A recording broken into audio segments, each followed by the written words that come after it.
날씨가 너무 무덥죠. 무더운 여름이지만 하나님 앞에 예배할 때 하나님께서 시원한 생수와 같은 은혜를 주시리라 믿습니다.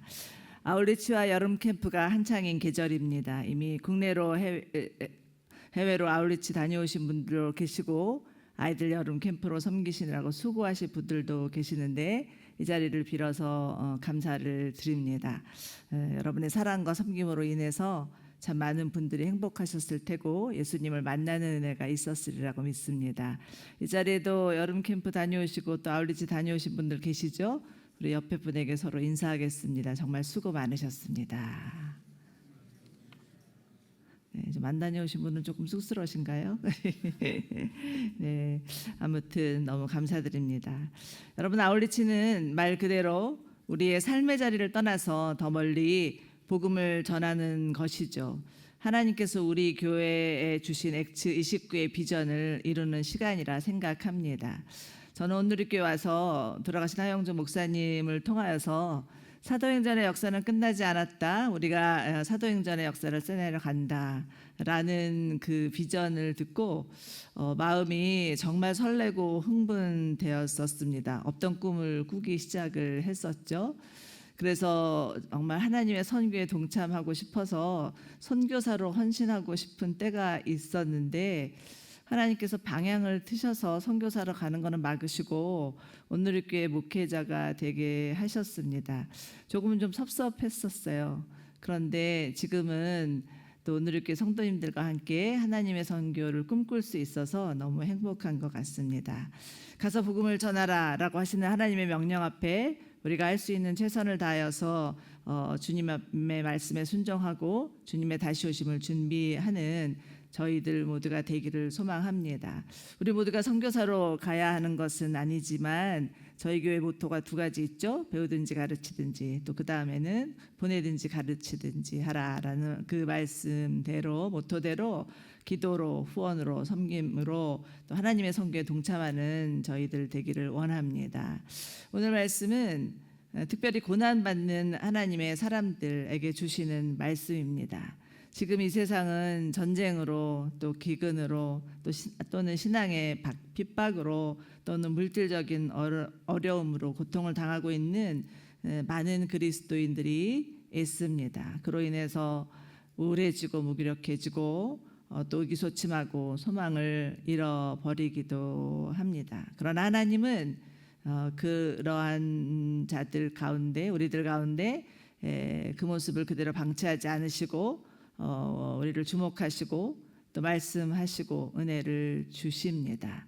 오늘 저희가 함께 읽은 이사야서 말씀은 하나님께서 주시는 네 가지의 말씀으로 구성되어 있습니다. 네 가지 주제인데요. 하나씩 살펴보도록 하겠습니다. 첫 번째는 위로하시는 하나님의 은혜입니다. 1절과 2절 먼저 읽도록 하겠습니다. 우리 함께 읽겠습니다. 시작. 위로하라, 내 백성을 위로하라. 너희 하나님께서 말씀하신다. 예루살렘의 마음을 위로하며 말하여라.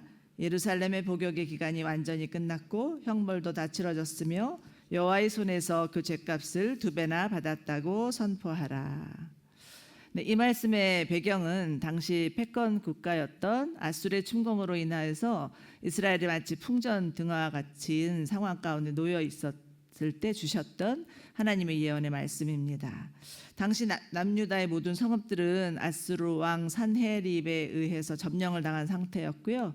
히스기야 왕의 눈물의 기도로 인해서 그 위기를 겨우 모면은 하지만 결국은 또 새로 부상하는 신흥 제국 바벨론에 의해서 멸망을 당하고 맙니다. 그런데 이스라엘의 패망은 하나님을 떠나서 가증한 우상을 섬긴 탓이었고 그로 인해서 불의와 음란과 거짓으로 물들어 버린 이스라엘의 죄악의 결과였습니다. 하나님은 여러 선지자들을 통해서 하나님의 심판이 있을 것이라고 누차 경고하였지만 이스라엘은 듣지 않았고 결국은 스스로 자멸하고 만 것이죠.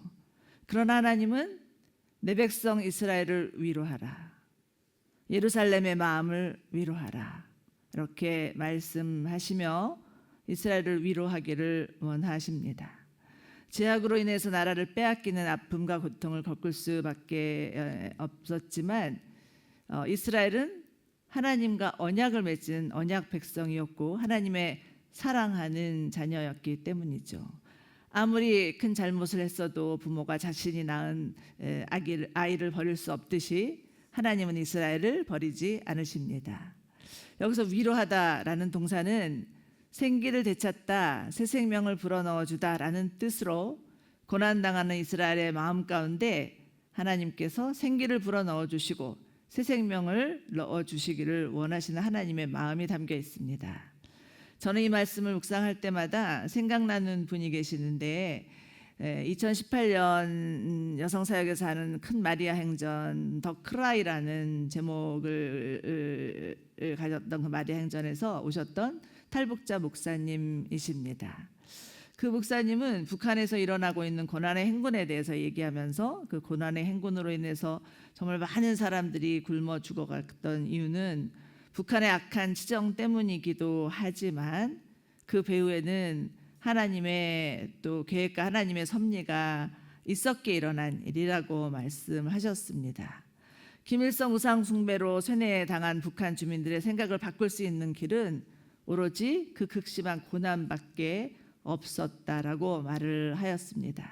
만약 우리가 말을 했으면 참 그 고난당하는 북한 사람들에게 돌맞을 일이겠지만 북한분이 직접 자신들이 당한 고난의 이유에 대해서 말씀을 하시는데 저희는 그로 인해서 고통당하는 북한 주민들을 생각하면서 함께 눈물 흘리면서 기도하지 않을 수 없었습니다. 요즘 에스겔에서 큐티도 하고 있지만 여러분 하나님의 진노는 우리를 구원하기 위한 하나님의 전주곡이지 하나님의 본심이 아니죠. 하나님의 본심은 진노가 아니라 위로입니다. 2절 하나님이 연이어서 말씀하십니다. 예루살렘의 복역의 기간이 완전히 끝났고 형벌도 다 치러졌으며 여호와의 손에서 그 죗값을 2배나 받았다. 여기서 끝나다, 치러지다, 받았다라는 동사는 모두 능동 완료형입니다. 하나님께서 이미 행하신 일을 말하는 것이죠. 이스라엘이 감당해야 될 죗값을 하나님이 대신 치르셨다는 말씀입니다. 그것도 그 죗값을 2배나 이미 받으셨다라는 것이죠. 그러니 이제는 더 이상 형벌을 치를 필요가 없어졌다라는 말씀입니다. 정말이지 도저히 납득이 가지 않는 말씀이죠. 그러나 실제로 이 일은 하나님의 역사 가운데 일어납니다. 이스라엘은 바벨론 포로 70년 만에 돌아오게 되고요. 범죄한 인간의 모든 죄는 예수님이 십자가에 돌아가심으로 인해서 다 지불하셨습니다. 실제로 복역의 때는 끝났고 우리가 받아야 될 심판은 예수님이 다 담당하셨기에 우리에게는 완전한 자유가 주어진 것이죠. 예수님께서 십자가에 돌아가실 때 다 이루었다 이렇게 말씀하신 것은 바로 2절 말씀의 성취라 생각됩니다. 그러니 우리는 십자가에서 예수님이 하신 일을 믿으며 우리 안에 있는 우리의 죄로 인한 죄책감과 수치심을 내려놓고 자유함을 누려야 합니다. 이미 예수님께서 우리가 치러야 될 죄값을 다 담당하셨기 때문이죠. 이것이야말로 우리 가운데 값없이 주시는 하나님의 은혜이며 고난받는 사람들에게 주시는 하나님의 위로의 말씀입니다. 오늘 이 시간에 여러분이 어떠한 고난이 있는지 저는 다 알지 못하지만 만약 여러분 가운데 내가 정말 해결할 수 없는 고난으로 인하여서 너무 고통스럽다라고 여기시며 하나님 앞에 기도하는 분이 계시다면 하나님께서 여러분을 위로하시는 그 위로의 말씀을 들으시며 힘을 얻으시기 바랍니다. 자, 두 번째는 하나님의 오실 길을 닫기 위한 회개의 마음입니다. 3절에서부터 5절까지 함께 읽겠습니다. 시작. 한 소리가 외친다. 광야의 여호와의 길을 내라. 사막에 우리의 하나님께서 오실 큰 길을 곧게 닦아라. 모든 골짜기는 높이고 모든 산과 언덕은 낮추고 가파른 곳은 고르게 하고 울퉁불퉁한 곳은 평지를 만들라. 여호와의 영광이 드러날 것이니 모든 사람이 그것을 함께 보게 될 것이다. 여호와께서 친히 입으로 말씀하셨다. 여러분, 옛날에는 임금님이 행차하시기 전에 그 소식을 알리는 전령들이 있습니다. 가끔 드라마에서 보면 물러거라, 임금님이 오신다, 이렇게 외치는 사람들이 있었던 걸 볼 수 있죠. 임금님을 맞이할 준비를 하기 위함입니다. 이렇듯 예수님이 오시기 위해서는 준비가 돼야 되는데 우리의 완악한 마음이 건드려져야 합니다. 우리의 완약한 마음이 제거돼야 되는 것이죠. 마가복음을 보면 그 시작이 세례 요한의 사역인 것을 볼 수 있습니다. 세례 요한은 예수님이 오시기 전에 사람들의 마음을 준비시키기 위해서 광야에 외치는 소리였죠. 그는 광야에 살면서 그를 만나러 온 사람들에게 말씀을 전하는 사역을 했습니다. 이스라엘의 역사학자 요세푸스에 의하면 당시 세례 요한의 메시지를 듣고 그 메시지가 얼마나 강력했는지 수많은 유대 사람들이 세례 요한 앞에 나와서 회개의 세례를 받았다. 정말 그 세례를 받은 사람의 숫자가 수천 명이었다라는 기록을 하고 있습니다. 당시로서는 어마어마한 숫자이죠. 구약시대의 선지자들은 바로 이런 일을 하는 사람들이었습니다. 어두워진 심령이 깨어나도록, 무뎌진 마음이 각성되도록 지속적으로 흔들어 깨우는 역할을 하는 사람들이 선지자였습니다. 광야와도 같고 사막과도 같은 황폐한 마음에 생수가 흐르고 꽃이 피고 열매가 맺힐 수 있도록 살아계신 하나님의 말씀을 선포하는 것이죠.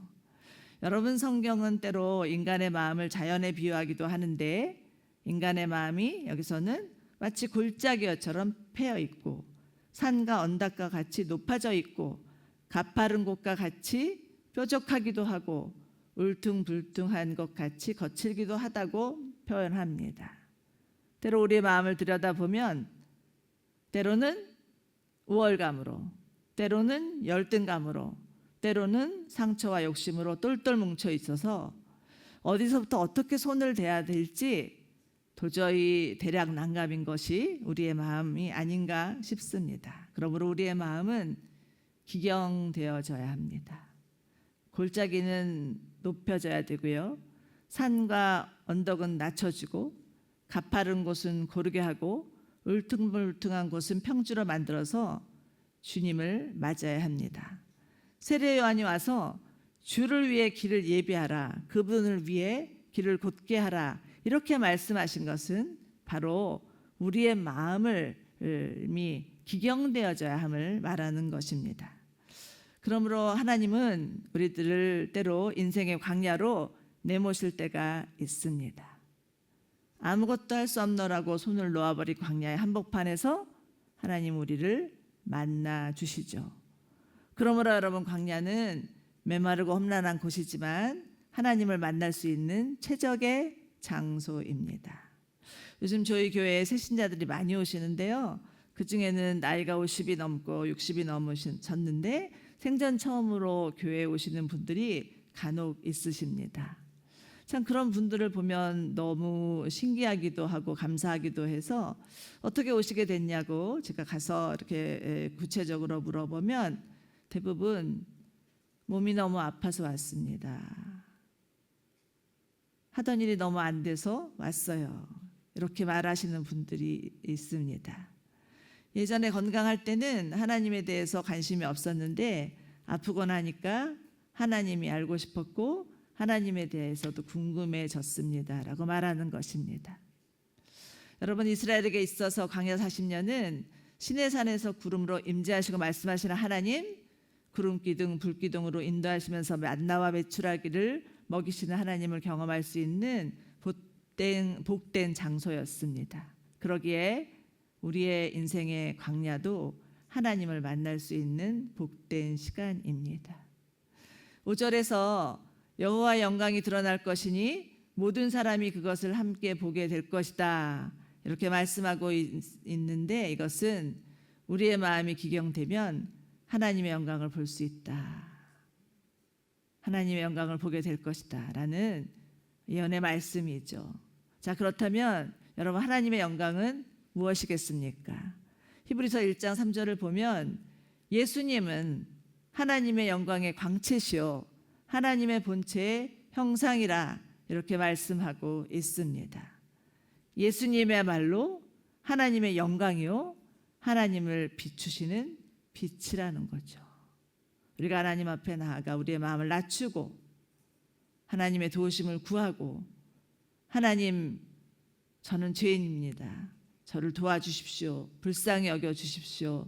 은혜 베풀어 주십시오. 라고 가난한 마음으로 간구할 때 하나님의 영광을 보는 은혜가 우리 모두 가운데 있을 것을 믿으시기 바랍니다. 자, 세 번째입니다. 하나님의 말씀의 능력과 영원성입니다. 6절과 8절 함께 읽겠습니다. 시작. 한 소리가 명령한다. 외치라. 그래서 내가 말했다. 무엇이라고 외쳐야 합니까? 모든 사람은 풀과 같고 그 모든 아름다움은 들판의 꽃과도 같다. 여호와께서 입김을 부시면 풀은 시들고 꽃은 떨어진다. 그렇다. 이 백성은 풀에 불과하다. 풀은 시들고 꽃은 떨어지지만 우리 하나님의 말씀은 영원히 서 있다. 하나님은 이사야에게 명령하십니다. 외치라. 여러분, 하나님께서 우리에게 외치라 하시면 무엇이라 답하겠습니까? 지금 이사야는 묻습니다. 무엇이라고 외쳐야 합니까?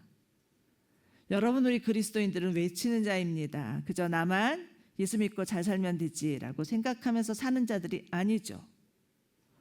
그렇지만 외치려면 무엇을 외쳐야 되는지 분명히 알아야 합니다.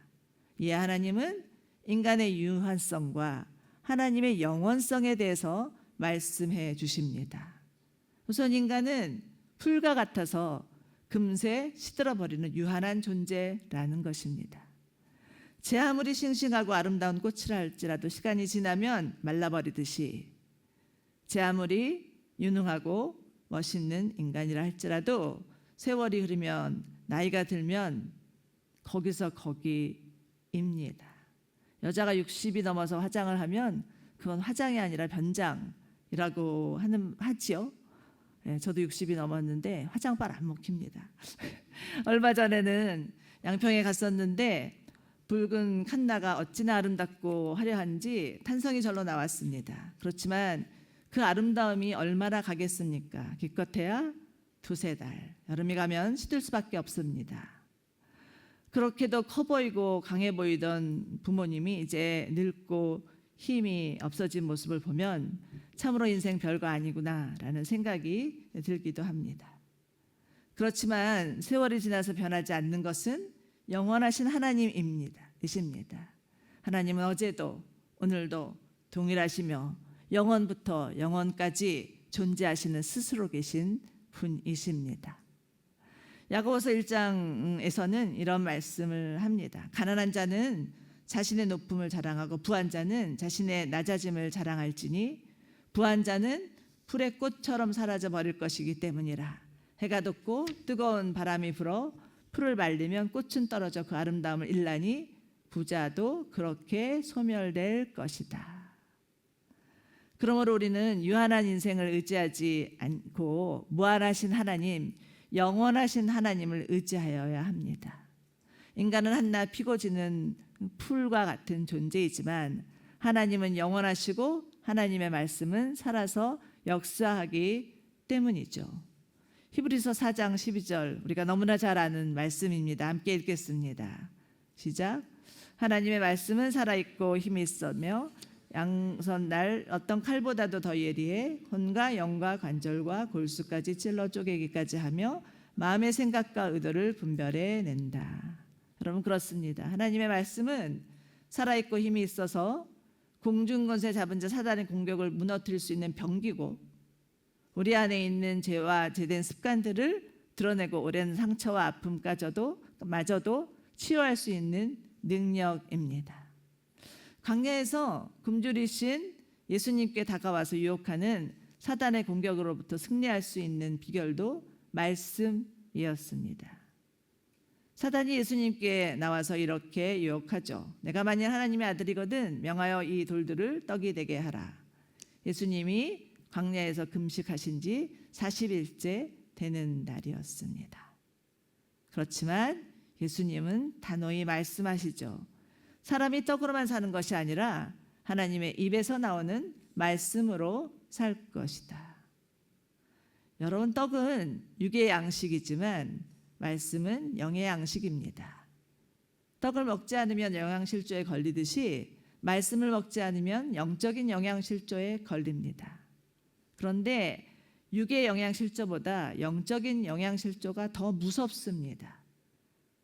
영과 육은 서로 상반되어 있기 때문에 육이 영을 지배하기 시작하면 영혼의 죽음을 맞이할 수밖에 없기 때문이죠. 그러므로 우리는 말씀이 우리를 주장하는 삶, 말씀이 우리를 이끄는 삶을 살 수 있도록 날마다 말씀을 사모해야 합니다. 여러분, 우리가 큐티하는 이유, 오늘의 교회가 성도님에게 큐티가 중요하다고 거듭 강조하는 이유, 그것은 말씀이신 예수님을 만나기 위함이고 말씀의 능력이 우리의 삶 가운데 나타나 정말 말씀의 능력으로 살고자 함입니다. 제가 새신자반을 맡고 있는데요, 새가족들에게 물어보면 오랫동안 교회를 다녔어도 큐티는 잘 모릅니다 하시는 분들 너무 많습니다. 그래서 제가 우리 교회는 큐티하는 교회입니다. 이제부터 오늘께 오셨으니까 이제 큐티 배우실 수 있고 큐티 하실 수 있고, 큐티가 여러분의 삶 가운데 얼마나 큰 자산이요 능력이 되는지 이제부터 경험할 수 있습니다 라고 말씀을 드리면 고개를 끄덕끄덕 하시면서 정말 배우고자 하는 그런 마음들을 가지고 계신 분들을 만나게 됩니다. 어떤 분은 자신은 큐티를 몰랐다가 온누리교회 와서 큐티를 배우게 되면서 자기 삶 가운데 영적인 혁명이 일어났습니다 라고 말씀을 하시더라고요.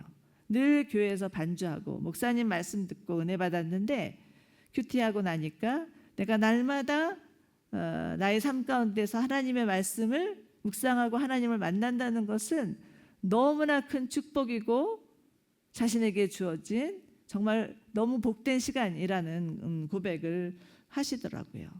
여러분, 결국 이 세상에서의 싸움은요, 이 세상의 소리와 하나님의 말씀과의 싸움입니다. 시편 119장에는 이런 말씀이 있어요. 내 영혼이 진흙바닥을 나뒹굴고 있을 때 주의 말씀이 나를 살렸습니다.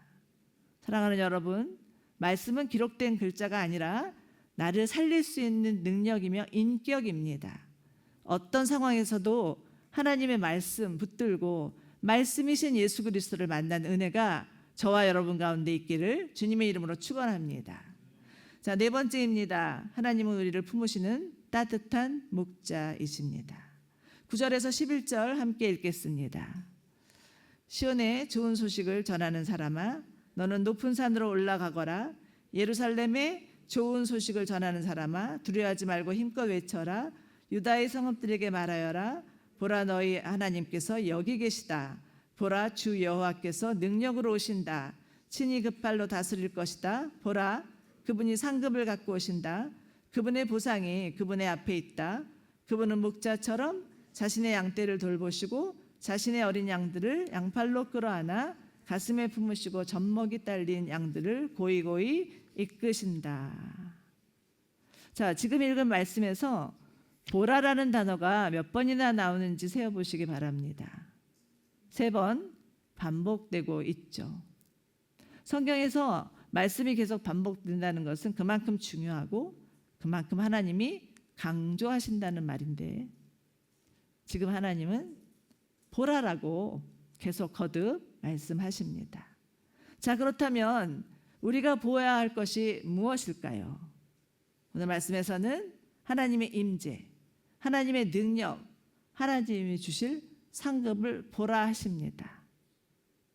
잘 기억하십시오. 우리가 보아야 할 것이 무엇이라고요? 하나님의 임재, 하나님의 능력, 하나님이 주실 상급입니다. 그런데 여러분, 우리가 주로 보고 있는 것은 무엇입니까? 여러분, 오늘 무엇을 보시다가 지금 이 자리에 오셨습니까? 정말 요즘 뉴스를 바라보면 마음이 불안해서 견딜 수가 없습니다. 날마다 치솟는 물가, 집값, 그리고 어쩌다가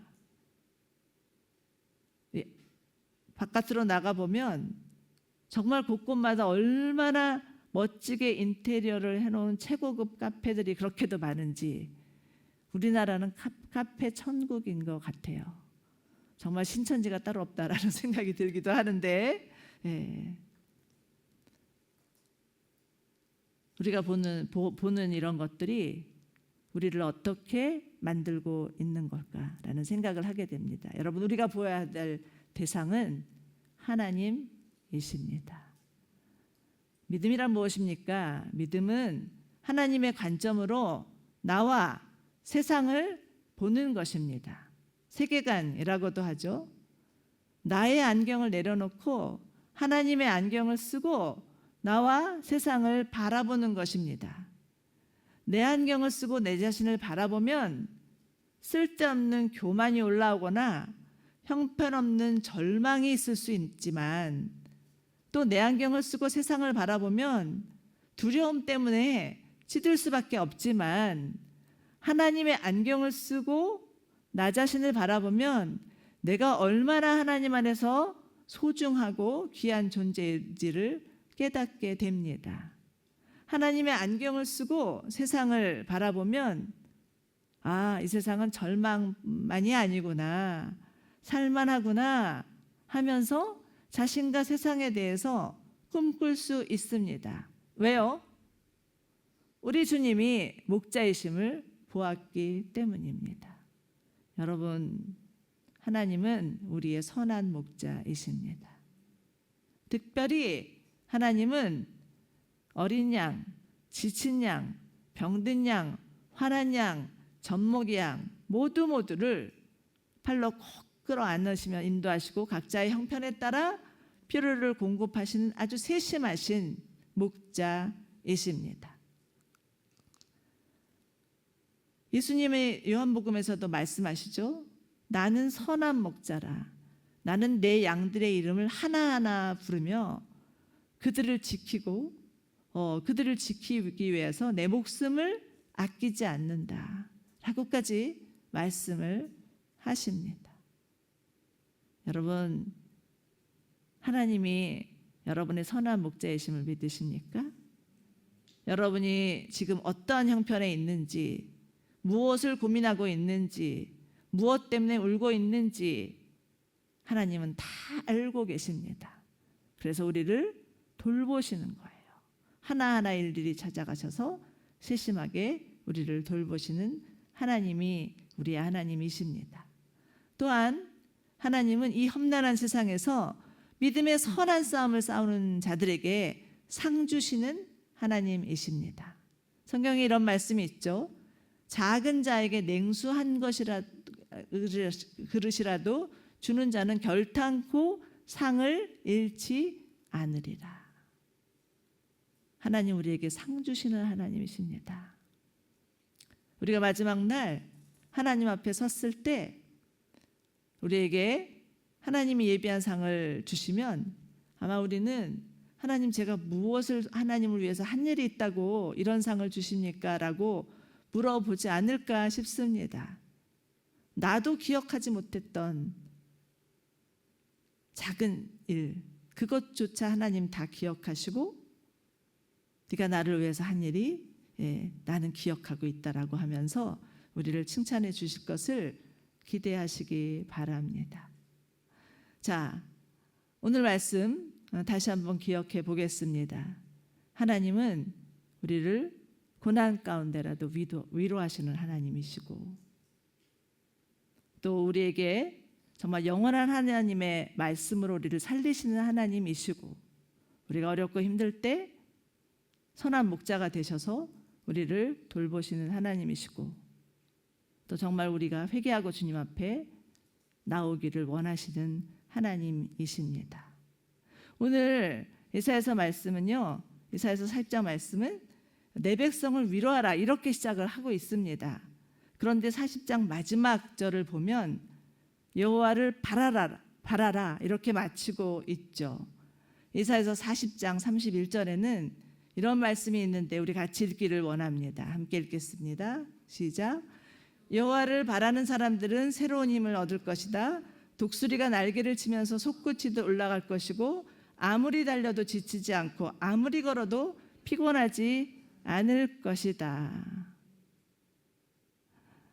예루살렘을 위로하라 라고 말씀하신 하나님은 여호와를 바라라, 여호와를 앙망하라, 이것으로 마치고 있습니다.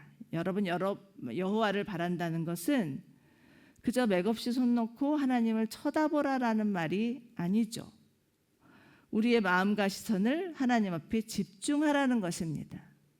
하나님 앞에 집중하기 시작할 때 우리는 하나님의 살아계심을, 하나님의 역사를 경험할 수 있습니다.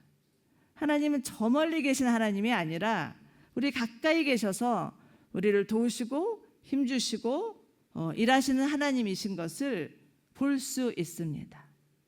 독수리가 날개치면서 올라가는 것처럼 비상할 수 있고요. 사탄의 어떠한 공격에도 맞서 싸울 수 있습니다. 이것이 여호와를 바라보는 자가 가지는 힘이고 능력이라는 것이죠. 하나님을 바라보는 자는 하나님이 주시는 이 힘과 능력을 소유한 자입니다. 그러기에 하나님이 도대체 어디 계시느냐, 하나님이 지금 살아계시는 길은 한 거냐라고 묻는 사람이 있다면 그런 자들에게 가서 보라, 하나님은 여기 계시다라고 담대히 전할 수 있습니다.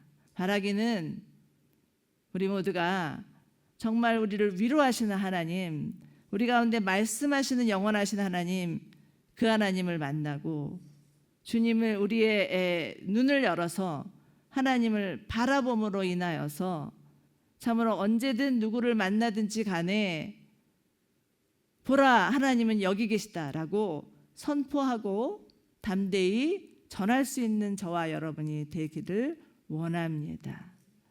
하나님은 정말 저희 가운데 오셔서 저희를 돌보실 뿐만 아니라 우리를 위로하시고 우리를 통하여서 일하기를 원하시는 하나님이십니다. 하나님을 바라보는 저를 통하여서 하나님은 하나님 나라를 이루어 가시면서 우리와 함께 정말 주님의 나라를 건설하며 주님이 오실 것을 준비하고자 우리를 부르시고 우리를 통하여서 말씀하여 주시는 하나님, 그 하나님이심을 믿으며 주와 함께 담대히 일어나서 걸어갈 수 있는 여러분들 되시기를 주님의 이름으로 축원합니다.